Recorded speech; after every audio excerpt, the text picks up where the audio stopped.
ভাবতেও পারেননি। তাকে ছোট্ট ছোট্ট দুটি চরণ, আলতা রাঙা, তার কি মাধুর্য! এই মাধুর্য সুখদেব গোস্বামী পাদ ভাগবতে বলে শেষ করতে পারেননি, বলে বোঝাতে পারেননি। ভক্তদের উপর ছেড়েছেন যে যার মনের মাধুরী নিয়ে শ্রীমতী রাধারানীর চরণ দুটিকে চিন্তা করতে। আর এই একবার তার চরণ দুটি চিন্তা করলে জন্ম জন্মান্তরে সমস্ত কালিমা দূরীভূত হয়ে যায়, সমস্ত কলমশ নাশ হয়ে যায়। উদ্ধব দেখছেন 8 জন সখী, অষ্টসখী শ্রীমতী রাধারানী চতুর্দিকে বেষ্টিত করে বসে আছেন। তারা কেউ বা ব্যজন করছেন, তালপাতায় পাখা দিয়ে শ্রীমতী রাধারানী প্রলাপ বকে যাচ্ছেন, প্রলাপ বকছেন। তার কোনো হুঁশ নেই, আর অষ্টসাত্ত্বিক বিকার হচ্ছে, কখনো অশ্রু, কখনো কম্প, কখনো শীত, কখনো পুলক, ইত্যাদি বিকার হচ্ছে। সখীগণ তাকে ব্যজন করছেন, তার চরণ তলে তারা শীতল জল মাখিয়ে দিচ্ছেন, মুখের মধ্যে দিচ্ছেন, তাদের বস্ত্রগুলিকে গুছিয়ে দিচ্ছেন শ্রীমতী রাধারানী।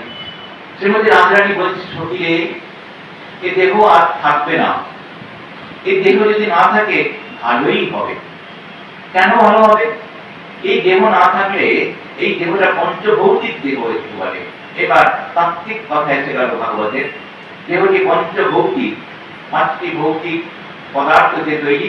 তারপরে পৃথিবী, তেজ, মরুদ এবং বোম, মহাকাশ। পৃথিবী মানে হচ্ছে মাটি, মানে জল, তেজ হচ্ছে আলো বা সূর্য রশ্মি, তেজ, মরুদ বাতাস এবং মহাকাশ।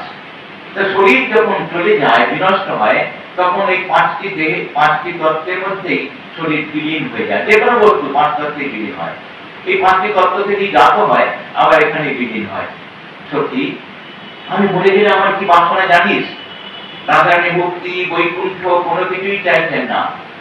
আমি মরে গেলে আমার শরীরের যে অংশটি, মাটির অংশটি, সেটা যেন মথুরায় চলে যায়। মথুরায় গিয়ে মাটিতে মিশে যাবে আমার শরীরের মাটির অংশ।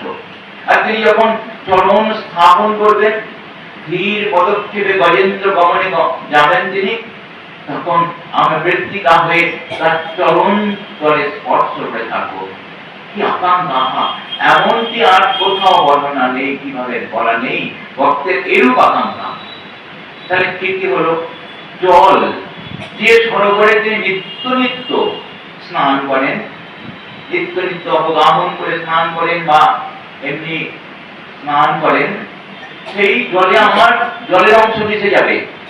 আর তিনি যখন জলে মুখ ধৌত করবেন, তখন অঞ্জলি ভরে জল তুলে নেবেন, আর আমি তার মুখাস্বাদন করব। কি বাসনা! যে আরসিতে তিনি মুখ দেখেন, সেই আরসিতে আমি প্রতিবিম্বিত হব। আমি আলোর পেয়ে তার চোখে গিয়ে পড়ব, তিনি আমায় দর্শন করবেন, আমি তাকে দর্শন করব। তৃতীয় তেজ, মরুদ, বাতাস।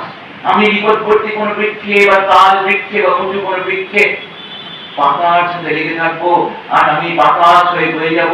আমার প্রাণ বল্লভকে আমি বাতাস করবো। কি কাব্যিক কল্পনা এগুলি!